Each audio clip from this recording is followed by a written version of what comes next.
बिस्मिल्लाहिर्रहमानिर्रहीम। इस वीडियो में हम पैरेलल आरएलसी सर्किट के बारे में पढ़ेंगे। Source free parallel RLC circuit.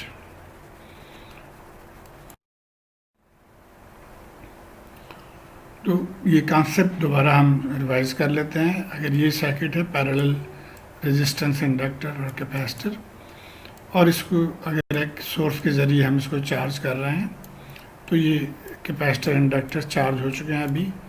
अब हम एट t = 0 पे इसको खोल देते हैं, स्विच को ओपन कर देते हैं, तो जो बाकी बच गया वो ये सर्किट है। और इसको अब हम कहेंगे कि ये सोर्स फ्री है, इसके साथ कोई एक्सटर्नल सोर्स नहीं है, बल्कि इसके अंदर जो चार्जेस स्टोर हैं कैपेसिटर इंडक्टर्स में, उसी के ज़रिए यहाँ पे अब करंट फ्लो होगी इसके अंदर।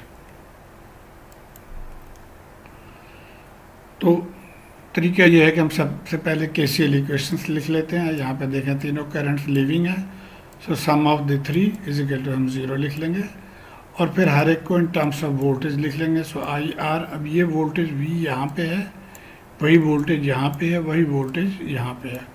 सो हम इस करंट के लिए हम लिखेंगे V/R। सो V/R हो गया। Inductor current 1/L integral of voltage, और capacitor current I is CdV/dt। तो ये हमने लिख लिया। और उसके बाद ये एक यहाँ पे डिफरेंशियल है और एक इंटीग्रल है, तो इसको ख़त्म करने के लिए एक मरतबा और हम इसको डिफरेंशिएट कर लेते हैं, तब ये सारे डिफरेंशियल टर्म्स आ गए और ये सेकेंड डिग्री इक्वेशन हो गया हमारे पास। तो ये इक्वेशन था हमारे पास। अब इसको हम आगे लेके चलते हैं।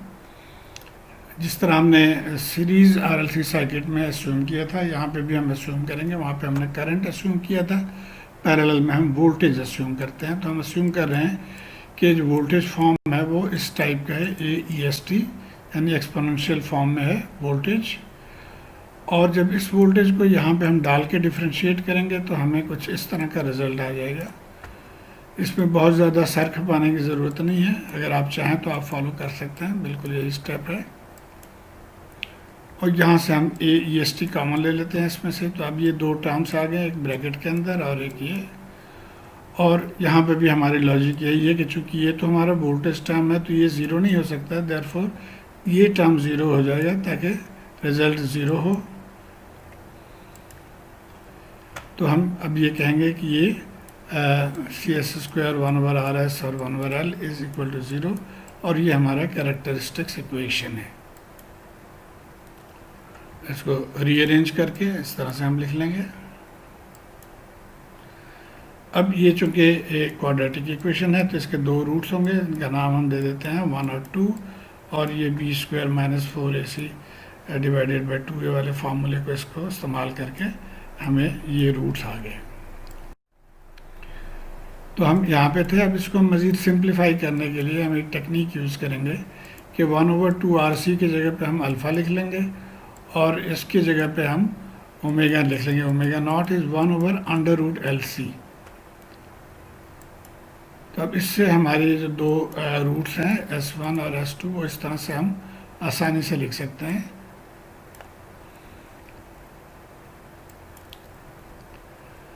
अब यहाँ पे भी जिस तरह सीरीज़ में था, यहाँ पे भी तीन पॉसिबिलिटीज़ हो सकती हैं कि अगर अल्फ़ा > ओमेगा हो तो उसको हम ओवरडैम्प्ड केस कहते हैं। उसमें हम इस इक्वेशन को इस्तेमाल करेंगे वोल्टेज के लिए।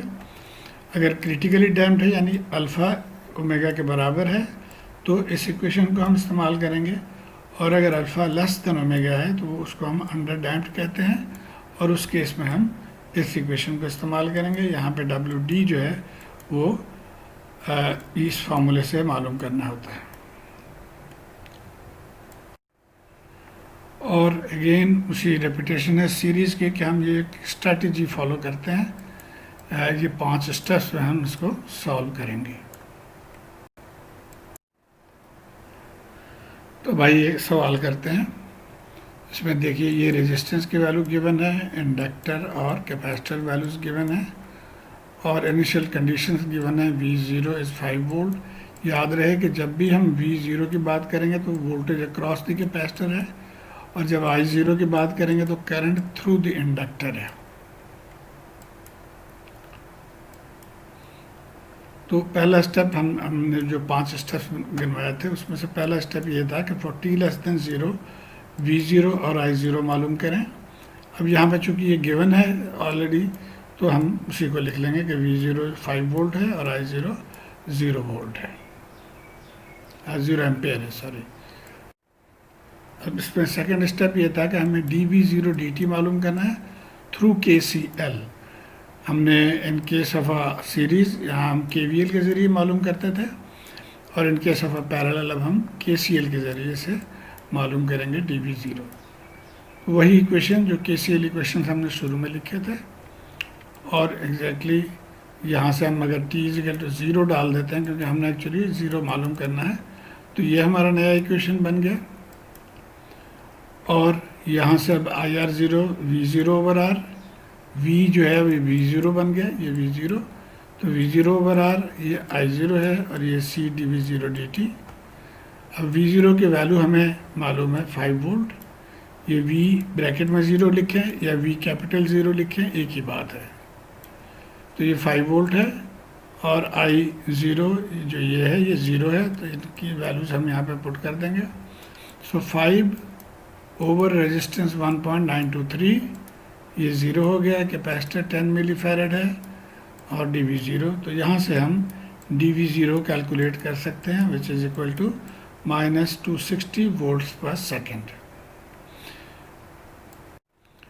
अब आ जाते हैं हम थर्ड स्टेप पे। थर्ड स्टेप में अल्फ़ा और ओमेगा मालूम करना होता है। फार्मूलाज हमें पता है, ये फार्मूला है अल्फ़ा के, इसमें हम वैल्यूज ये सारे डाल देंगे, तो अल्फ़ा हमारे पास आ गया 26। इसी तरह ओमेगा इज़ 1/√LC। ये सीरीज़ या पैरेलल दोनों में यही फार्मूला है इसके। अल्फ़ा जो है वो चेंज हो गया, तो बहरहाल यहाँ पे हम वैल्यूज पुट कर देंगे, तो ये 10 आ गया, ओमेगा नॉट इज़ 10। और आज यहाँ देखें तो अल्फ़ा ग्रेटर देन ओमेगा है, तो ये ओवर डैम्प्ड कंडीशन है, हम कहते हैं ये अल्फ़ा है और ये ओमेगा है, तो ये overdamped, overweight condition, overdamped condition आ गया। अब चौथा स्टेप ये है कि हम VT इक्वेशन मालूम करते हैं, और उसके बाद अगर ज़रूरत पड़े तो S के वैल्यूज़ और W या WD की वैल्यूज़ ये कैलकुलेट करते हैं। आइए हम देखते हैं यहाँ पे क्या होगा। ये 3 इक्वेशन हमारे पास थे, इसमें से ओवर डैम्प्ड के लिए ये इक्वेशन हम सेलेक्ट करेंगे, तो ये इक्वेशन आ गया हमारे पास।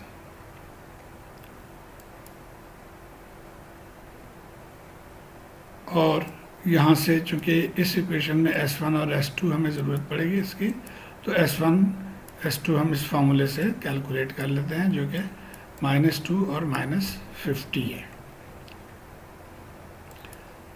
तो अब हमारा जनरल इक्वेशन जो है वो इस तरह से हो गया। A1 E S1 की जगह पे -2 हमने लिख दिया यहाँ पे, और इसी तरह A2 E S2 की जगह पे -50 हमने लिख दिया, तो ये हमारा जनरल इक्वेशन आ गया। अब इस इक्वेशन से हमने A1 और A2 की वैल्यू मालूम करनी है। ये हमारे पास जनरल इक्वेशन है। तरीका ये है कि आप ये इनिशियल कंडीशंस गिवन है, इसको ध्यान में रखना है। तो पहले हम t इक्वल टू 0 पुट कर देते हैं इस इक्वेशन में। t इक्वल टू 0 पुट किया तो ये v0 हो गया, ये a1 रह गया, यहाँ पे e raise to the power 0 1 है। इसी तरह यहाँ पे e2 e raise to the power 0 is 1, तो ये आ गया। अब v0 5 है, हमें पहले पता था इनिशियल कंडीशन, तो हम इसको लिख देंगे 5 is equal to a1 plus a2, तो एक इक्वेशन हमारे पास ये आ गया। अब हम इसको डिफ्रेंशिएट करते हैं, ये गिवन इक्वेशन को, इसको हमने डिफ्रेंशिएट किया तो ये हमारा डिफरेंशियल आ गया। आई होप आप इसको कर सकते हैं आसानी से डिफ्रेंशिएट। अब यहाँ पे भी हम t इक्वल टू 0 पुट करेंगे, तो t इक्वल टू 0 पुट किया तो ये रिज़ल्ट हमारे पास आ गया। और dv dt 0 हमने पहले कैलकुलेट किया था -260, तो अब यहाँ पे -260 पुट कर देंगे तो ये हमारे पास सेकंड इक्वेशन आ गया। अभी इक्वेशन 2 और इक्वेशन 3 को सॉल्व करके हम a1 और a2 की वैल्यू निकाल लेंगे। तो आई होप आप इन दोनों को सॉल्व कर सकते हैं। तो अब हमारा जो एक्चुअल इक्वेशन बन गया वो इस तरह से आ गया कि a1 की जगह पे हमने ये वैल्यू पुट कर दी और a2 की जगह पे ये वैल्यू पुट कर दी, तो ये हमारा फाइनल रिजल्ट आ गया। आइए एक और करते हैं, आइए एक और सवाल करते हैं। ये सवाल बिल्कुल उसी तरह है, सिवाय यहाँ पे रेजिस्टेंस की वैल्यू चेंज कर दी गई है। तो हम एग्जैक्टली सेम प्रोसीजर फॉलो करेंगे। पहला स्टेप हमारा ये था V0 और I0 जो कि ऑलरेडी गिवन है, सो हमें कैलकुलेट करने की ज़रूरत नहीं है, ये हो गया। सेकेंड स्टेप में हम dV0 मालूम करते हैं। फॉर्मूला तो वही है, सिर्फ वैल्यूज़ यहाँ पे चेंज हो जाएंगे। सो ये आपने KCL इक्वेशन लिख लिया, 0 डाल दिया, t इजिकल टू, ये भी आ गया v के टर्म्स में और r के टर्म्स, सिर्फ अब यहाँ पे ये वैल्यू चेंज है।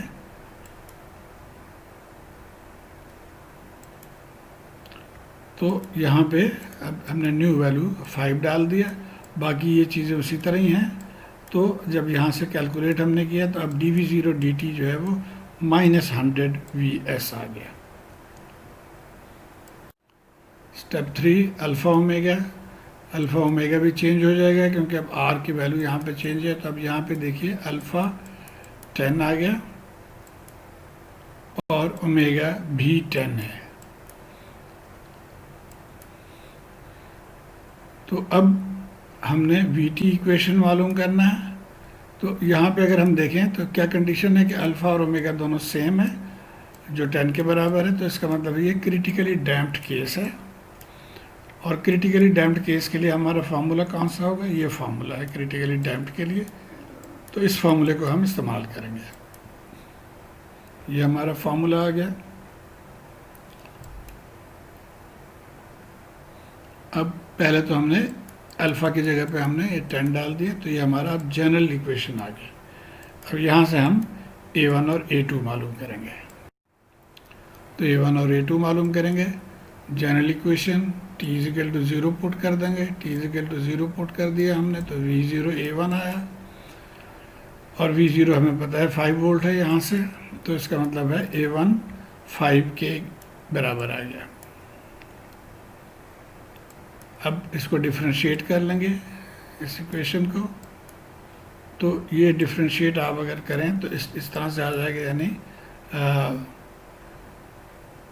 आप इसकी डिफ्रेंशिएट कर लें इसको, और इसको उसी तरह रहने दें सेकेंड टर्म को, और फिर ये फर्स्ट टर्म उसी तरह, फिर सेकेंड टर्म को डिफ्रेंशिएट कर दें। तो ये आ गया, इसको सिंप्लीफाई कर लें, इस फॉर्म में आ गया।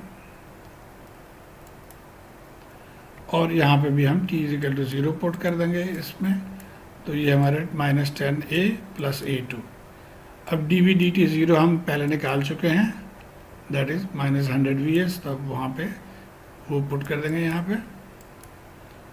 सो -100 ये आ गया, और A1 5 है, तो इन दोनों को सॉल्व करके अब A1 5 और A2 -50 आ गया। अब हम अपने इक्वेशन में डाल देंगे, जनरल इक्वेशन में, तो ये हमारा फाइनल रिजल्ट आ गया। तो उम्मीद है आपको ये तरीका पता चल गया होगा कि इस तरह के सवाल को कैसे किया जाता है। अगर आप स्टेप बाय स्टेप चलेंगे तो आपको इंशाल्लाह कोई परेशानी नहीं होगी। शुक्रिया।